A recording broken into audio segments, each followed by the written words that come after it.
Hey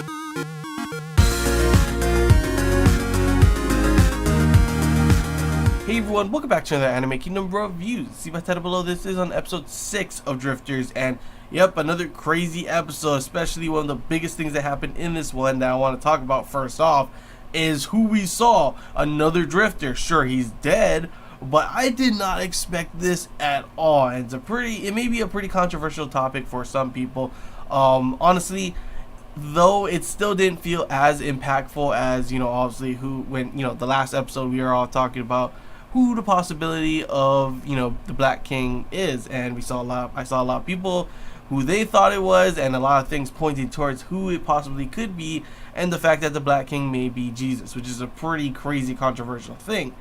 Now we have another controversial thing. It felt like not as impactful after learning the possibility of who the Black King was, but it's still pretty crazy. Like, I literally did not expect this to happen at all. I did not expect him to be in here at all, considering it, it's been like a lot of iconic figures throughout history. It makes sense that the possibility of him being in it, but I would have thought, honestly, a lot of people would think as well, I'm pretty sure, that he would be one of the ends. He'd be an evil guy, but he's actually one of the drifters. And yeah, it turns out to be, after you saw, I'm pretty sure you already know because you saw the episode, Hitler. How the hell? I did not expect that at all, but obviously it fits his character 100%. Obviously he came to this, he was brought into this world. Then he starts a revolution throughout, pretty much a rebellion against the current empire and creating the Orti Empire, pretty much by, his charismatic kind of speech. That's pretty much how he was. He spread, he attacked all sides straight real fast and conquered all the, different kind of races. It's kind of like, showing like just how he pretty much minoritized a bunch of different races in, real history. And this time it's actually different races like elves, dwarves, and all that kind of stuff, and pretty much driving them to extinction. So it's literally just like Hitler. So I guess he got another chance, and all of a sudden he's like, I'm going to do all the same things again, pretty much.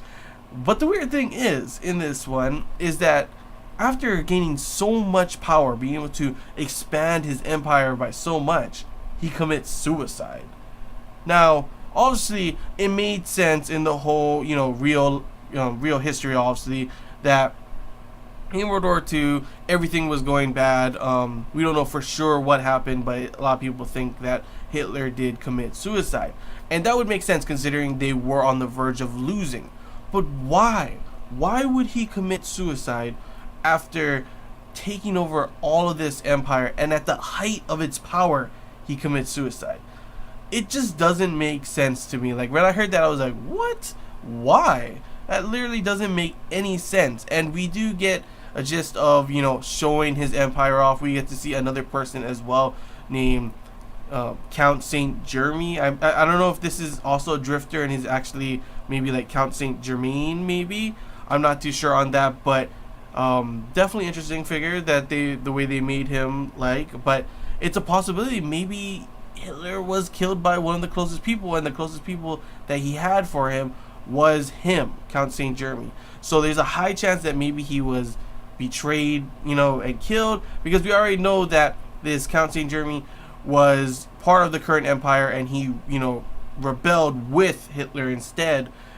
So he already betrayed one empire. It's possible he can do it again for power, And then, as you saw at the end too, when he pretty much saw what was going on, their whole fleet got decimated, by which we see another drifter appear, to which it's a Japanese admiral or something, I think.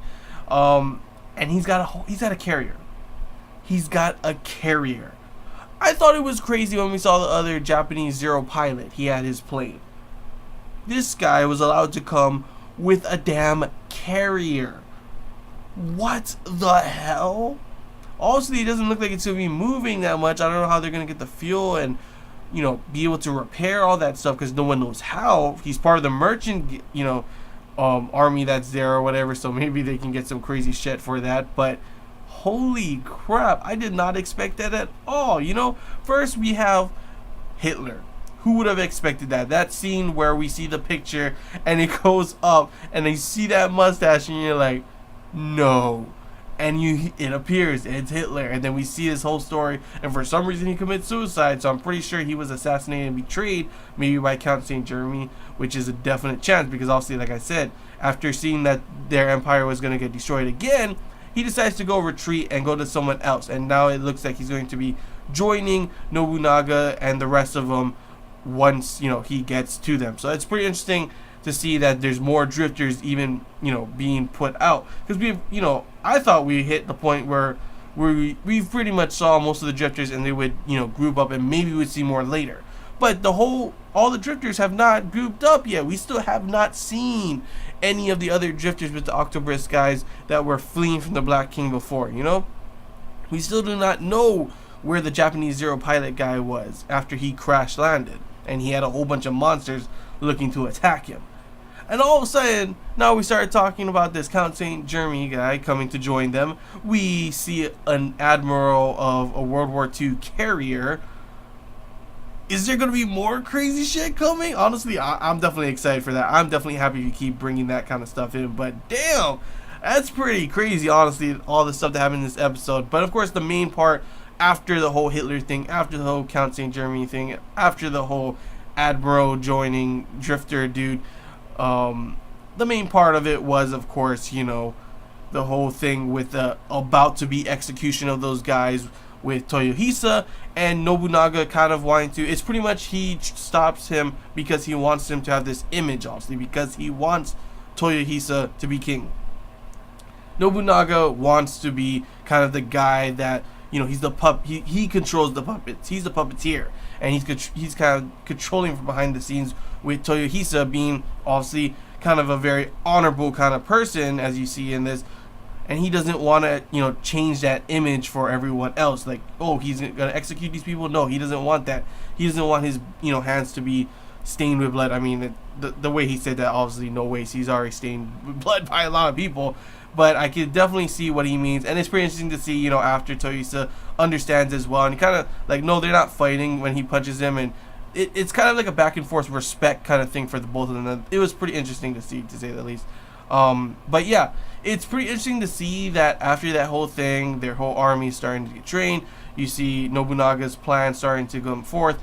He's sending out all these letters to all the other elves' villages, along with some documents that doesn't help the empire at all, obviously, sneaky Nobunaga. But yeah, now there's elf revolts all around the country. They're coming to them. They're building their their army and everything, and at the moment they have a full-on elf archer army, which is pretty cool.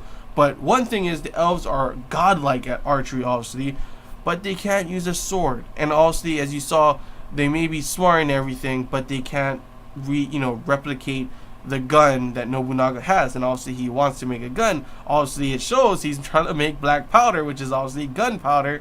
So they talk about the dwarves. So that may be the next group, the next race that he's going to be capturing, or not capturing, but bringing into the army. And it's pretty cool to think that we may have, it may be like this, where the elves are with Yoichi, obviously. He's the archer. He has his own archer kind of army. Nobunaga is going to have the dwarves. They're like a whole gun kind of army. And then I could totally see, I guess they haven't said anything about any other race, so you would have Toyohisa with like a human army, with that they're the ones that can use the swords. And right there you have like a whole big army with different types. You have the swordsman front line, you have the guns kind of thing, mid range kind of thing, and then you have the archers, which are like long range. So it's pretty interesting to see that they all have their own army being placed and ready, as it's not yet, but it looks to be when it expands into that. So that was pretty cool as well to see that. But big thing at the end, obviously, as you saw, was the fact that the Black King has made his move, and I did not expect it at all, to be honest. He looks like he's really close, and all of the ends are about to attack, so I do not know what Toyohisa them are going to do, what Nobunaga is going to do. Sure, they have a huge archer army, but these, we've already seen what the ends can do already, so I have no idea how this fight is going to go at all, but I'm definitely excited to see that. Still excited to see if they do bring on the rest of the drifters that were with the Octobrist running away. If they're going to show the Zero pilot, if they're going to show more of the Admiral, show more I was gonna say Saint Jeremy, but I'm pretty sure he's going to be meeting up with Nobunaga soon, so he may come to help them. So it should be interesting episodes to say the least coming up, because this one was pretty crazy. Sure, as always, the comedy here and there, it's kind of like it's for some people, and sometimes it's good, sometimes it's not. It really depends on you, and sometimes for me it's kind of funny, and sometimes it's not. But other than the comedy that they always have in this, I enjoyed this episode. A lot of interesting facts coming in here, a lot of controversial thing, not one controversial thing in there, and then some crazy stuff, building up of their army, and then of course the damn Black King making his move. So we may have a huge army fight in the next episode, to which I honestly cannot wait for. But yeah, that's all I gotta say, guys. Hope you enjoyed this Anime Kingdom review. If you have any questions, feel free to comment below. There's anything I missed, anything you want to talk about, comment below as well. And if you did enjoy, don't forget to leave a like. If you haven't already, feel free to subscribe for more content. And yeah, that's all I gotta say, guys. So till next time, see ya.